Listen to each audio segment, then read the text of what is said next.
آج آپ کو بتائیں گے جو بندہ بیمار ہو جاتا ہے اس کے بارے میں فرمان مصطفیٰ ذکر علیہ الصلوۃ والسلام پر جب پریشانی پہنچی انہوں نے کیا حضرت زکریا علیہ الصلوۃ والسلام کو مالک کریم نے کیا ارشاد فرمایا؟ بیماری کی حالت میں صبر کرتے ہیں تو پھر مالک کریم ان کو کیسا انعام عطا فرماتا ہے؟ صلی علی محمد وعلی آل محمد بعدد کل ذرۃ مئۃ الف مرۃ۔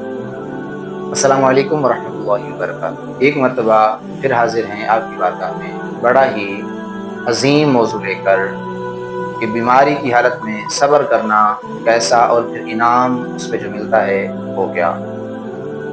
اب قرآن مجید میں اللہ رب العزت نے ارشاد فرمایا واللہ یحب الصابرین کہ بے شک صبر کرنے والوں کے ساتھ مالک کریم محبت فرماتا ہے۔ چھوٹا ہو چاہے بڑا ہو، ہر بندے کی یہی تمنا ہے کہ میں ایسے شخص کا محبوب بنوں کہ جو بڑا آدمی ہو، اور جو محبوب خدا بن جائے پھر اس کے کیا کہنے۔ اب قرآن میں اللہ نے فرما دیا کہ جو صبر کرتا ہے میں اسے اپنا محبوب بندہ ٹھہراتا ہوں۔ اب آپ لوگوں نے دیکھا کہ کثیر لوگ بیماری کی حالت میں آہ و بکا کرتے ہیں، زاروں کی طرح روتے ہیں۔ اس کام سے ہمارے مدینے والے مصطفیٰ صلی اللہ تعالیٰ علیہ وآلہ وسلم نے منع فرمایا۔ اس کے بارے میں 3 احادیث مبارکہ آپ لوگوں کی گوش گزار کرنی ہے۔ اس سے پہلے ایک حکایت پیش کرتا ہوں جس کا تعلق حضرت زکریا علیہ نبینا علیہ الصلوۃ والسلام کے ساتھ ہے۔ حضرت زکریا علیہ الصلوۃ والسلام جب یہودیوں کی ظلم و ستم سے جب ڈر کے کہیں نکلے تاکہ ان سے محفوظ ہو سکے، یہودیوں نے آپ کا پیچھا کیا، آپ دوڑتے دوڑتے ایک درخت کے پاس پہنچے، آپ نے درخت سے پناہ مانگی کہ اے درخت آج تو مجھے پناہ دے دے وگرنہ یہ یہودی مجھے قتل کر ڈالے۔ یکا یک درخت پھٹا، زکریا علیہ الصلوۃ والسلام درخت کے اندر چلے گئے، درخت پھر دوبارہ جڑ گیا۔ اب یہودیوں کو پتہ نہیں تھا کہ زکریا علیہ الصلوۃ والسلام اس درخت کے اندر موجود ہیں۔ جب درخت کے پاس وہ پہنچے تو شیطان چونکہ انسان کا دشمن ہے، شیطان نے ان کو بتایا، وسوسہ ڈالا کہ اس درخت کو چیرو، اس درخت کے اندر سے تمہارا دشمن مل جائے گا۔ آخرکار یہودیوں نے ایک آرا لیا اور آرا چلا چلا کر اس درخت کے 2 ٹکڑے کر دیے۔ اس طرح حضرت زکریا علیہ الصلوۃ والسلام بھی کٹ گئے۔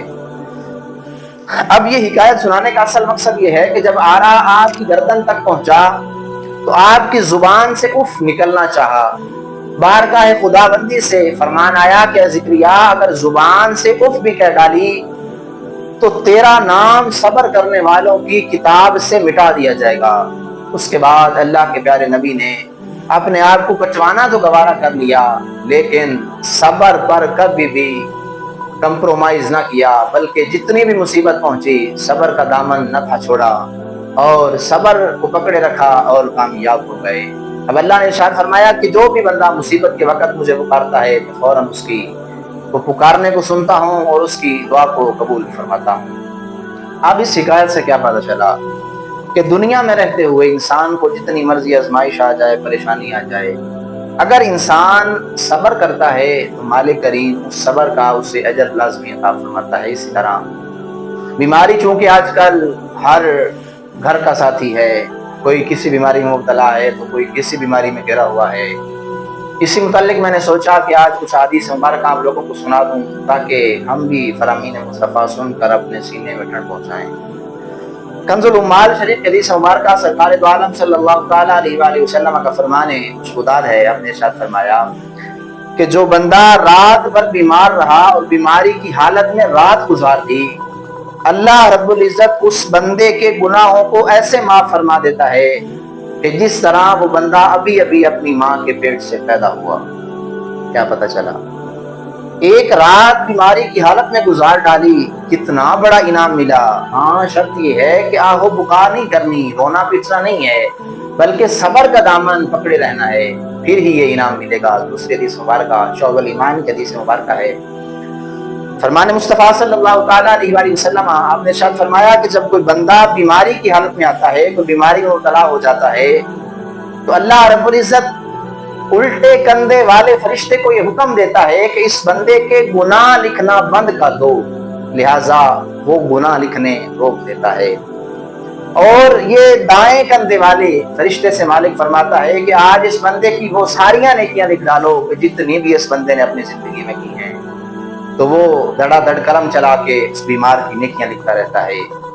اور پھر فرمایا کہ جو بندہ، اللہ رب العزت نے ارشاد فرمایا کہ اگر وہ بندہ بیماری کی حالت میں فوت ہو جاتا ہے اللہ رب العزت اسے جنت عطا فرما دیتا ہے. اور اگر وہ بیماری کی حالت میں رہتا ہے صبر و شکر کے ساتھ اللہ رب العزت نے اپنے فرشتوں کو بھیجا کہ جاؤ بیمار کی حالت دیکھ کے آؤ کہ بیمار کیا کہہ رہا ہے. فرشتے کہتے ہیں کہ یا باری تعالیٰ وہ بیمار تو الحمدللہ کہہ رہا تھا. تو مالک کریم فرماتا ہے کہ اگر وہ الحمدللہ کہہ رہا ہے تو اگر وہ بندہ زندہ بچ گیا تو میں خدا اس بندے کو ایسی ہمت عطا کروں گا کہ وہ ساری زندگی صبر میں گزار دے گا اور سب کا اس کے سارے گناہوں کی میں اسے معافی عطا فرما دوں گا. اور اگر وہ بندہ اس دنیا ناپید سے چلا گیا تو اس صبر کی برکت سے میں اس بندے کی بخشش کر دوں گا. کیا پتہ ایک صبر کرنا ہے، صبر پر کتنے انعام ملیں گے. مر گئے جنت مقدر بنے گی، بچ گئے گناہ معاف کر دیے جائیں گے. کیا خوش نصیبی ہم امت مصطفیٰ کی کہ سرکار نے کون سی ایسی جگہ کہ جس جگہ پہ ہماری رہنمائی نہ فرمائی ہو. سرکار تو ہمارے پیشوا، ہمارے دلوں کے رہبر، ہر پریشانی میں ہمارے غمگسار. آئیے اس حدیث مبارکہ کو اپنے سینوں میں محفوظ کر لیجئے کہ جتنی مرضی پریشانی آ جائے، جتنی مرضی بیماری آ جائے، صبر کا دامن کبھی نہیں چھوڑنا، بلکہ صبر شکر کے ساتھ اس آزمائش کے وقت کو گزارنا ہے اور یہ بڑے مقدس انعاموں کو اپنے نصیبوں میں لانا ہے، اپنا مقدر ٹھہرانا ہے. بارگاہ خداوندی میں دعا ہے کہ مالک کریم ہم سب کو ہر حال میں صبر کرنے کی توفیق عطا فرمائے. اور ہمیں کوئی چھوٹی موٹی بیماریاں لگ جاتی ہیں، مالک کریم ہمارے بھی گناہ ان بیماریوں کے صدقے سے معاف فرمائے اور ہمیں ان بیماریوں کی حالت میں بھی صبر کرنے کی توفیق عطا فرمائے. یار زندہ صحبت باقی وما علیہ الا البلاغ المبین.